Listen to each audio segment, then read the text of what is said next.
بسم اللہ الرحمن الرحیم۔ ایسے ہی سچے واقعات سننے کے لیے اس چینل کو سبسکرائب کریں۔ اللہ نے اونٹ کو شیطان سے کیوں پیدا کیا؟ السلام علیکم دوستو، آج کے اس ویڈیو کے اندر ہم آپ کو بتائیں گے کہ اونٹ کس قسم کا جانور ہوتا ہے اور اللہ تبارک و تعالیٰ نے اس کو شیطان سے کیوں پیدا کیا، اور ایسی کیا وجہ ہے کہ حضور پاک صلی اللہ علیہ وسلم نے اس کا گوشت کھانے کے بعد وضو کرنے کا حکم دیا ہے۔ اور جب آپ صلی اللہ علیہ وسلم سے اونٹوں کے باڑے میں نماز پڑھنے کے بارے میں پوچھا گیا تو آپ صلی اللہ علیہ وسلم نے اس سے منع کیوں کیا، اور جب آپ صلی اللہ علیہ وسلم نے بکریوں کے باڑے میں نماز پڑھنے کے لیے اجازت مانگی گئی تو آپ صلی اللہ علیہ وسلم نے اجازت کیوں دی، اور اللہ تبارک و تعالیٰ نے اونٹ کے اندر کون کون سی خاصیت رکھی ہے، اور جانوروں کے ڈاکٹر نے اس کے کون کون سے فائدے بتائے ہیں، اور ان کے بارے میں شریعت کا کیا حکم ہے، اور اللہ تبارک و تعالیٰ نے اونٹ کا ذکر قرآن میں کیوں کیا ہے، اور اگر کوئی شخص اونٹ کو اپنے خواب میں دیکھے تو اس کی کیا تعبیر ہوگی۔ ناظرین، ان سارے سوالوں کے جواب آج کے اس ویڈیو میں آپ کو قرآن اور حدیث کی روشنی میں دیں گے، اس لیے آپ سے التجا کرتے ہیں کہ ہماری اس ویڈیو کو پورا ضرور دیکھیے گا۔ عزیز دوستو، قرآن پاک میں اونٹ کے بارے میں اللہ تبارک و تعالیٰ سورہ غاشیہ کی آیت نمبر 17 میں ارشاد فرماتا ہے، جس کا ترجمہ ہے، کیا وہ اونٹوں کو نہیں دیکھتے کہ انہیں کس طرح پیدا کیا گیا؟ میرے دوست، ابن ماجہ میں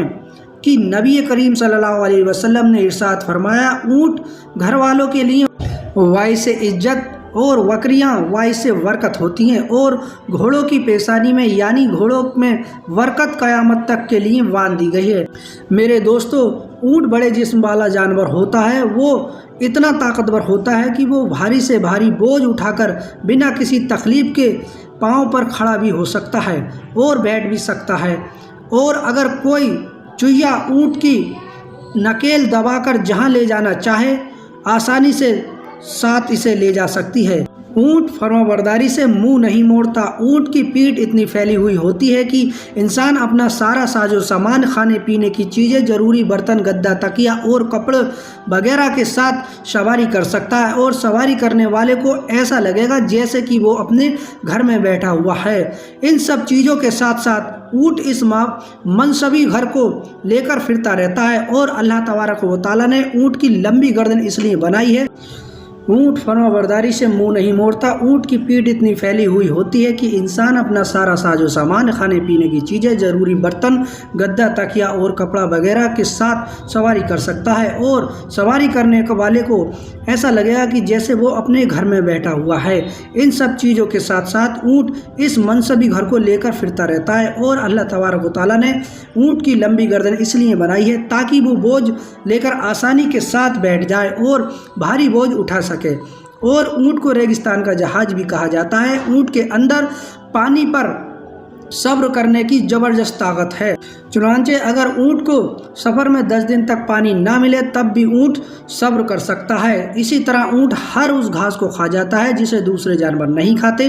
اس وجہ سے اونٹ کو سارے جانوروں کا صوفی بھی کہا جاتا ہے، کیونکہ وہ کھانے پینے کی کسی قسم کا کوئی نخرہ نہیں کرتا، اور جانکاروں کا کہنا ہے کہ جس وقت اونٹ غصے میں آتا ہے تو وہ کسی کی بھی پرواہ نہیں کرتا۔ غصے کی حالت میں اونٹ بد خلق ہو جاتا ہے اور اس کے منہ سے جھاگ نکلنے لگتے ہیں، اور جانکاروں کا یہ بھی کہنا ہے کہ اونٹ بوکس اور کینہ رکھنے والا جانور ہے، لیکن اس کے ساتھ ساتھ اونٹ میں صبر، تحمل اور دوسروں پر حملہ کرنے کی صلاحیت بھی پائی جاتی ہے۔ اور سب سے حیران کرنے والی بات تو یہ ہے کہ اونٹ ایسا جانور ہے جس کے پتا نہیں ہوتا۔ شاید اسی وجہ سے اونٹ کے اندر صبر، تحمل کی بے پناہ طاقت پائی جاتی ہے، اور اطاعت اور فرمانبرداری کا جذبہ بھی پایا جاتا ہے۔ اور اونٹ کی خاصیت یہ بھی ہے کہ وہ کانٹے دار جھاڑیوں کو مزے لے کر کھاتا ہے، اور کوئی ان کانٹے دار جھاڑیوں کو ہضم کرنے میں کسی قسم کا کوئی مشکل نہیں ہوتی۔ اس وجہ سے یہ ہے کہ اونٹ کی انتڑیاں اتنی مضبوط ہوتی ہیں کہ اسے کھاردار چیزیں کو ہضم کرنے کی پریشانی نہیں ہوتی، لیکن اونٹ جو کو بڑی مشکل سے ہضم کر پاتا ہے۔ اور اونٹ کے بارے میں شریعت کا یہ حکم ہے کہ اونٹ کا گوشت حلال ہے، اللہ تبارک و تعالیٰ نے سورہ مائدہ کی آیت نمبر 1 میں ارشاد فرماتا ہے، ترجمہ، تمہارے لیے مویشی کی قسم کے سب جانور حلال کیے گئے ہیں اور اونٹ کا شمار بھی چونکہ مویشیوں میں آتا ہے، اسی وجہ سے اسلام میں اونٹ کا گوشت حلال ہے اور اونٹ کے باڑے میں نماز پڑھنا مکروہ ہے۔ اونٹ کے باڑے سے مراد وہ جگہ ہے جہاں پر اونٹ پانی وغیرہ پی کر آرام کرتے ہیں۔ سنن ابو داؤد، سنن ترمذی اور ابن ماجہ میں ورہ بن عازب رضی اللہ تعالیٰ عنہ کی روایت نقل کی گئی ہے۔ حضرت ورہ بن عازب رضی اللہ تعالیٰ عنہ سے روایت ہے کہ نبی کریم صلی اللہ تعالیٰ علیہ وسلم سے اونٹ کا گوشت کھانے کے بعد وضو کے بارے میں سوال کیا گیا تو آپ صلی اللہ تعالیٰ علیہ وسلم نے ارشاد فرمایا، وضو کر لیا کرو۔ پھر آپ صلی اللہ علیہ وسلم نے بکری کا گوشت کھانے کے بعد وضو کے بارے میں پوچھا گیا تو آپ صلی اللہ تعالیٰ علیہ وسلم نے ارشاد فرمایا کہ تم اس کے بعد وضو نہ کیا کرو۔ پھر آپ صلی اللہ علیہ وسلم سے اونٹوں کے بارے میں نماز پڑھنے کے بارے میں سوال کیا گیا تو آپ صلی اللہ علیہ وسلم نے ارشاد فرمایا کہ تم اونٹوں کے بارے میں نماز نہ پڑھا کرو، اس لیے کہ وہ شیطانوں کا ٹھکانہ ہے۔ پھر بکری کے بارے میں نماز پڑھنے کے بارے میں سوال کیا گیا تو آپ صلی اللہ علیہ وسلم نے ارشاد فرمایا، اس میں نماز ادا کیا کرو، اس لیے کہ بکریاں مبارک ہوتی ہیں۔ اور حضرت عبداللہ بن مغفر رضی اللہ تعالیٰ عنہ سے مروی ہے کہ نبی کریم صلی اللہ تعالیٰ علیہ وسلم نے ارشاد فرمایا کہ اونٹ شیطانوں سے پیدا کیے گئے ہیں۔ اور میرے دوستو، علماء اکرام میں اونٹ کا گوشت کھانے کے بعد وضو کرنے کے بارے میں الگ الگ رائے پائی جاتی ہے۔ کچھ علماء کہتے ہیں کہ اونٹ کا گوشت کھانے کے بعد وضو کرنا ضروری ہے، لیکن کچھ کہتے ہیں کہ اونٹ کا گوشت کھانے کے بعد وضو نہیں ٹوٹتا، اور علماء اکرام کی کثیر جماعت کا اس پر اتفاق ہے۔ اور یہی مذہب صحابہ اکرام علیہ الرضوان سے خلفائے اربعہ حضرت ابو بکر صدیق، حضرت عمر، حضرت عثمان اور حضرت مولا علی رضی اللہ تعالیٰ عنہم کا ہے۔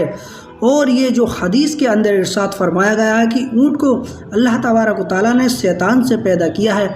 علامہ اکرام کا کہنا ہے اس کا مطلب یہ ہے کہ اونٹوں کے ساتھ شیطان ہوتے ہیں۔ اسی وجہ سے حضور نبی کریم صلی اللہ تعالیٰ علیہ وسلم نے اونٹوں کے بارے میں نماز پڑھنے سے منع فرمایا ہے۔ اور کچھ علماء کا کہنا ہے کہ اس سے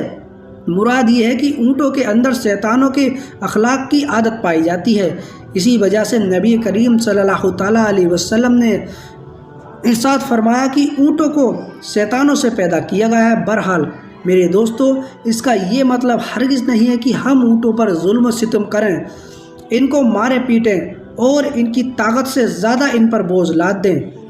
کیونکہ یہ بھی اللہ تبارک و تعالیٰ کی ایک مخلوق ہے، اور جو اللہ تبارک و تعالیٰ کی مخلوق پر رحم کرتا ہے اللہ تبارک و تعالیٰ بھی اس پر رحم کرتا ہے۔ اور میرے دوستو، جانوروں کے ڈاکٹروں کا اونٹ کے بارے میں کہنا ہے کہ اگر اونٹ کے بالوں کو جلا کر بہتے ہوئے خون پر چھڑک دیا جائے تو خون بہنا ترنت بند ہو جاتا ہے۔ اگر اونٹ کے چھچڑا کسی عاشق کے آستین میں باندھ دی جائے تو اس کا عشق ختم ہو جاتا ہے۔ اونٹ کے پیشاب کو نشے میں دھت آدمی کو پلا دیا جائے تو اس کا نشہ اسی وقت اتر جاتا ہے۔ اور اونٹ کا گوشت انسانی جسم کو طاقت پہنچاتا ہے اور جگر کی بیماری میں مبتلا شخص کے لیے فائدہ مند ہے، یعنی جس کے جگر